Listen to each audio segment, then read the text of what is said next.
And now that we're going to the side deck, we already talked about Eaton's side deck. Let's go ahead and dive into Frazier's real quick. So he does play the 1 DD Crow, which does hurt the Kirkion play. So we're also of course going to see the viruses and the infestation terminus because he prefers that combo over the Exuzon core play. He can also choose a side in Eradicator. You can Electric Virus an Ophion and Eradicator it. I imagine that he'll probably have that just so he has 2 targets for Eradicator to just to get rid of it. Right, he could even go into some sort of Synchro monster. Absolutely. I actually think we're going to see a good portion of his side deck come in. I think we're going to see Decrees come in. Decrees, Skill Drain, and the Typhoon. Exactly. So a lot of his side deck I think is going to come in. It's going to be kind of hard for him to, I think, pull together the cards that he needs. Obviously, all of his trap cards are dead because of Infestation Pandemic. So we'll probably see, most of the Wing Blasts, the Mirror Force, and the Torrential definitely going, or at least I would say definitely going. Yeah, especially Mirror Force. Finished Wing Blast is it's chainable, so you can get it. You can put it on a chain and go higher. Yeah. So we'll see where that goes. Yeah, we'll definitely see the Maxis come out of his deck. Mm-hmm. Now, just for our viewers that are just tuning in, we are almost at 300 viewers right now. Once again, we are at the ARG Circuit Series in Columbus, Ohio. I'm Kayla Nelson. I'm joined by Jeff Jones here on commentary, and we are currently watching Eaton Guo and Frazier Smith's side deck between Game 1 and Game 2 of the top 16 of this tournament. Eaton is playing Evilswarms, and Frazier is playing Dragon Rulers. He's playing Trigon Dandy Dragon Rulers, very much like Billy Brake has been doing and topped with at YCS San Mateo. So let's see here. I'm trying to think of what other important things Frazier needs to be doing in this game. Because he played very perfectly there. It was a very good combination of cards. It was basically the perfect combination for Eaton to have to be able to beat Frazier's very strong opening. Absolutely. I'm thinking, honestly, that the thing that saved Eaton entirely was the thing that a lot of people have questioned as the main deck mystery. Yeah, definitely. It definitely got him 2 cards, got him to the... Exactly. It made Frazier go super negative. He went -2, and he got to go +1. Yeah, he used his Rabine to search for the Corsica to discard for the Consonants, and it was just bad plays all around, unfortunately, for Frazier because of that one card.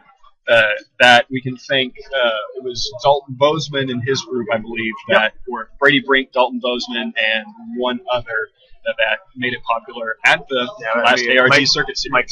Mike Steinman, that was him. Yep, yes, and honestly, I was not very keen on the card. I'm not really, even to right now, I am not a fan of cards that are very only good in the very super situational. Yeah, but I mean, it is one of those cards where if you get it off, you're probably going to win. Absolutely. So I definitely do give them credit there. Absolutely. So, good. And it looks like we are about to finally get started. It looks like they're shuffling up to cut each other's decks. And then we will be going into Game 2. Now, time on the round, there is 33 minutes left on the round, so there's plenty of time for these guys to finish their match. Nothing that we need to worry about there. Let's see here. While we're waiting for that, we will take just a quick break before we get back and give you guys some more commentary.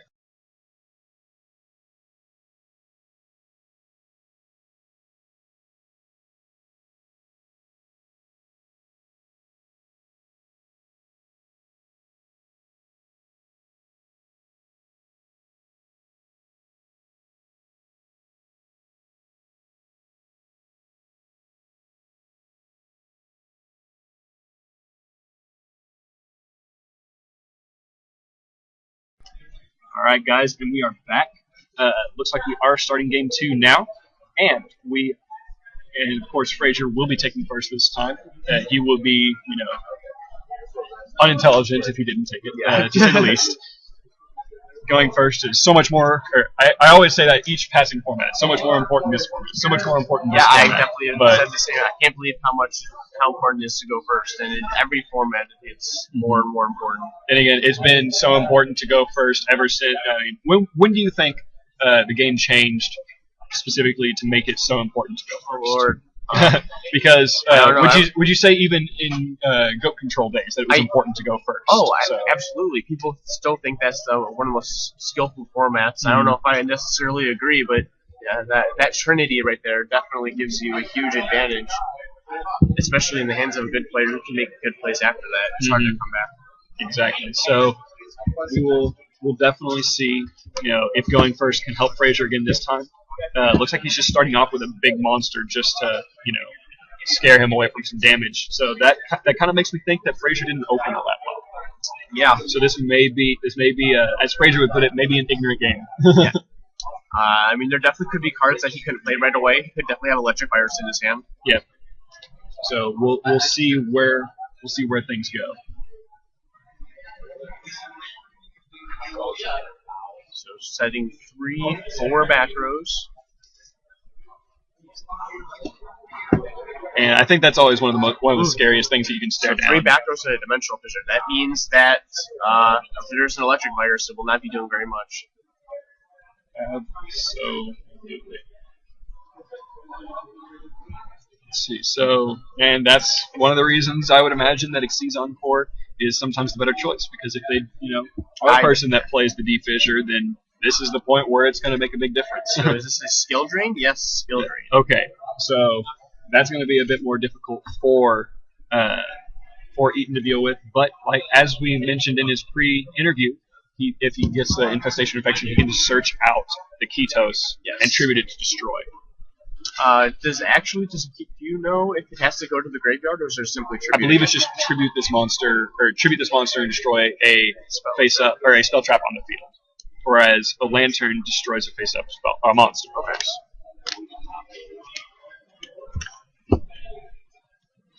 All right, now we have finally been able to get the chat up as well, so we can see what you guys are saying. So once again, for those who are joining us, this is Game 2 between Frazier Smith and Eaton Guo of ARG Circuit in Columbus, Ohio. And right now it looks like we're off to an interesting start. So the Lantern is going to be tributed to destroy Blaster. Frazier's probably just checking what we were thinking, make sure it doesn't have to go to the graveyard. So Blaster's removed, and he will search for the effect of Blaster since it was moving forward. Absolutely. So probably just going to get another Blaster. He's probably going to keep putting 2,800 meters on the field each turn. He has to have more dragons. I know he does. Let's hope he has some. Yeah. Yes, sir. You run out of dragons pretty fast when they all just get removed from play. Absolutely. That's when you just play return, and then it just becomes once again an ignorant game. So now banishing Redox and actually I believe Tempest for title. Yep. Just get them searches. I think he wants to keep the Blaster, if at all possible. And so he can discard them. He can't. He can't discard them because of Dimensional Fissure. So yeah, so we'll see. But so he has the Solemn. So now we're down 6,000 on Eaton to 8,000 on Frazier. No damage has been dealt yet outside of that. We are going to see Frazier get some dragons back to his hand, but I think that's going to be the end of his play because all he can do is banish dragons to special summon Blaster without any real advantage off him, because he'll just lose hand advantage at that point. He might have one card to set. So also Frazier played skill drains. He's at 7,000. Oh yes, he is at 7,000. So it should be 6,000 to 7,000.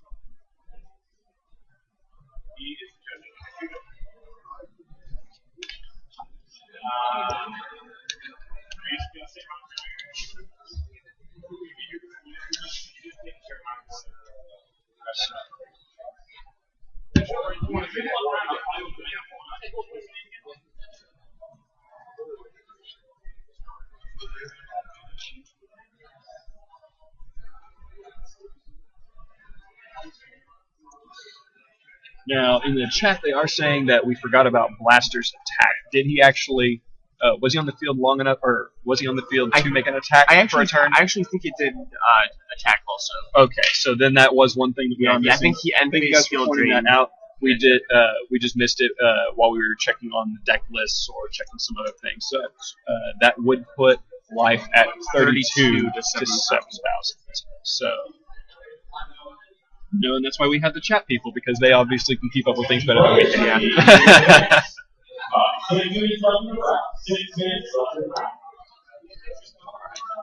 If you guys heard that announcement, that was not for our event. Our event has 26 minutes on the round, or 27 close to it. So we will not be going into time anytime soon for these guys. We want to make sure they have plenty of time to play, and we don't want games being decided by turns, if at all possible, of course.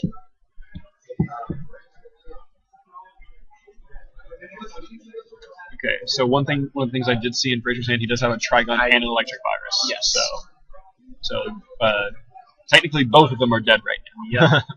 So this card sets.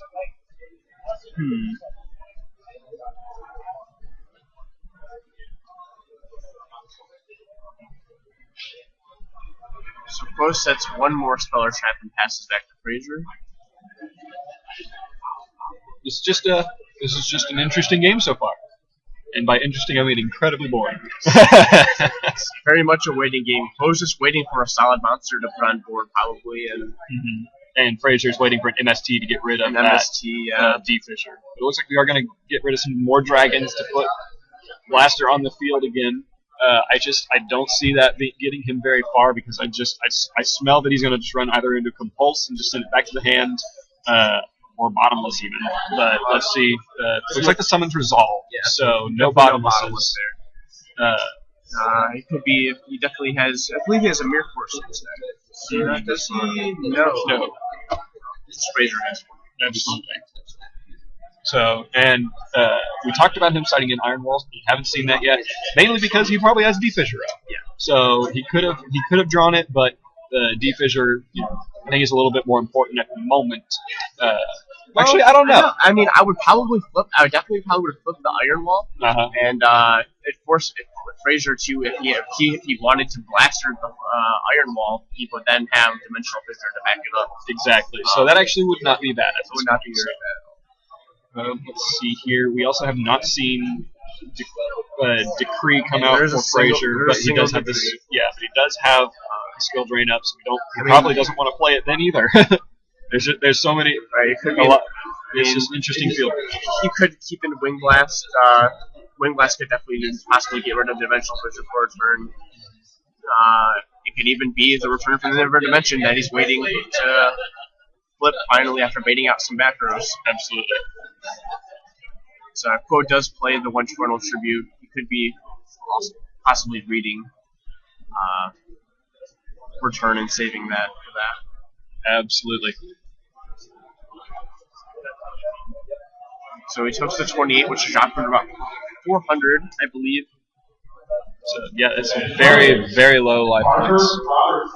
See if he can draw something and actually make a play here.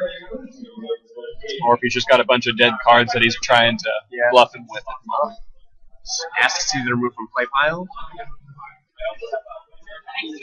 With 2 cards down now, then the threat of return is definitely becoming even more prevalent. Yeah, whenever you see a set card, you always have to be scared it's that return. And if you will see in one of our interviews that we'll post up later on, both Frazier and Pat talk about how the reason that they take out return in games 2 and 3 against the Dragon Mirror, or at least offer to take it out, it's because in addition to the respect portion of for respecting your opponent, you play so differently when you're scared of return. Oh yeah. There are so many different plays that you make. So many. You have to make bad plays, like maybe having to blind MST a card to make sure you don't lose to a return next turn. Exactly, and it looks like he's just going to try and stay alive. But there's another skill drain. So now we're at 400 to 6,000. Yes. And the only damage that's been dealt to Frazier is himself. Yep. Now, was that blaster? How long was that blaster? Did he just summon the blaster last turn and attack, or was it on the field? We've been keeping life points, but as far as posting it, I might. Yeah, I mean, I can mention that in it. That's what we're trying to do. So, all right. And if any of you heard that was Vexicus 4666 here on the staff for the event as well. He was just trying to make it to where we can get this more entertaining and more interesting and more accurate for you as well. So for those just joining, because we do have almost 400 people watching the stream, which is pretty impressive for the first time that we've had this done successfully. Looks like Frazier's going for game real quick. Absolutely. It is only 400 life points to 6,000. 400 being Eaton, Frazier being 6,000. So looks like he's summoned an electric virus to attack for game. So let's see what happens here. Goes match. Okay. So that's what I think. That's what he's been waiting to activate this whole time. So definitely a very painful card for Elemental Dragons when the entire goal of the Dragon deck is, and there was that compulse that we talked about earlier to get rid of the blaster for now. He just wanted to use it at the very last moment, it looks like. He needs to keep what little monsters he has. So. Absolutely. And that probably I think that's probably what has been happening to him, is he's drawn probably nothing but spells and traps, which is what I found I did often at Nationals when I played with the Evilswarm. Yeah. So Kara Consonance removing from play Corsica. Oh. He's losing so many dragons to that deep vision. When it flipped up his face down, I almost had a little heart attack. Thought it was the ref panel again. If that had been the ref panel, then I think it would have slowly been turning around in his favor. If you are unfamiliar with ARGCS, please use your hand to the Again, that is named round 1. If you are unfamiliar with ARGCS, please use your hand to the Alright, so still looks like we're not really accomplishing much on Eaton's side. Probably just more spells and traps. But that's not necessarily a terrible thing, but with 400 life points, I would definitely be sweating if I were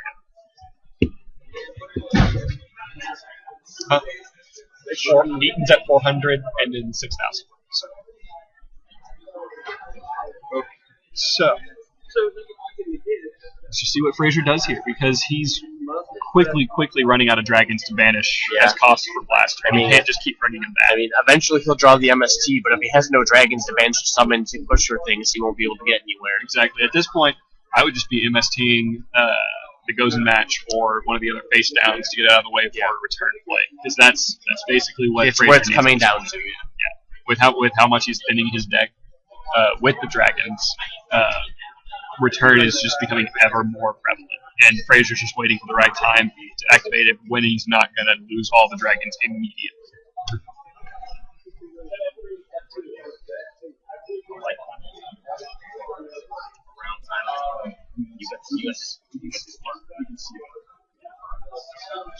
All right. Cordero is keeping us updated on what you guys are looking for. I'm trying to keep up with the chat as well. But, being able to commentate on the game accurately as well as keep up with the chat is a little bit more difficult. So he is keeping us updated on what you guys are wanting. Between the round, we will see if we can get working on a round timer counter as well as a life point counter. But I cannot guarantee anything at the moment. But we will do our best. Okay, so there's the Dark Hole. Dark Hole. And I don't believe he has any searches for blaster left. Yep. He has one blaster remaining. So one big 2,800 beta left. And it looked like a lot of spells. It looked like a lot of spells and traps in Frazier's deck when he was searching. Yeah, so there are almost no dragons left, it looks like. So if Eaton can kind of just push through this, depending on what those back rows are, I don't think we're going to see. Is that in Allure again? Yeah, yes. It is Allure of Darkness, yes. So no more ref panel, or once again, no ref panel shenanigans with it. I think that would kind of seal the game. Oh, he discarded his hand. He literally had no monsters again. Yep. It's very unfortunate. It is. So I was kind of right on the money. He's just been drawing all spells and traps all this entire game. And he summons the Electric Virus, and it will be going to Game 3. That is hilarious. Electric Virus for game. Well, that was interesting. But like we said, since Eaton did win Game 1, he does get to go first this match, which is paramount. Yeah. So he'll definitely have the advantage going into this one, even if Frazier can, draw his side deck cards like Skill Drain. Mm-hmm. Now, the one thing that will hurt him most is if he goes first, makes Ophion, and then Frazier draws the Electric Virus on the first turn, and just turns around and makes it useless. So we'll see exactly what happens here. And let's see here. While we are waiting on that, We will be right back with commentary once side decking is done, and we are back with the match.